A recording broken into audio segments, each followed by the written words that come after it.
ગુજરાતમાં થોડાક સમયથી દારૂ અને ડ્રગ્સના મુદ્દે રાજકારણ ગરમાયેલું છે, ત્યારે ધારાસભ્ય જિગ્નેશ મેવાણીના એક ટ્વીટથી રાજકારણમાં ગરમાવો આવી ગયો છે।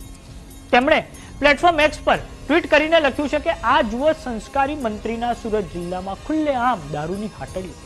શ્રીમાન ફાંકા ફોજદાર વડગામમાં આવીને કહે છે કે અડધી રાતે મને ફોન કરજો, હું આવી જઈશ। આ તમારા પાપે સુરતના ઓલપાડ તાલુકાના ડભારી, ટુડા, લવાછા, ધનશેર, પિજરતમાં ચાલતા દારૂના અડ્ડાઓ સુધી પહોંચીને અમારા લડાકુ સાથી દર્શન નાયકે સ્ટિંગ ઓપરેશન કરીને ઝડપેલા દારૂના પીપળા। હવે બતાવો તમારા સંસ્કાર અને કરો બધું બંધ। તો સૌપ્રથમ નજર કરીએ સ્ટિંગ ઓપરેશનના દ્રશ્યો પર કે જે સુરત જિલ્લાના ઓલપાડથી સામે આવ્યા છે।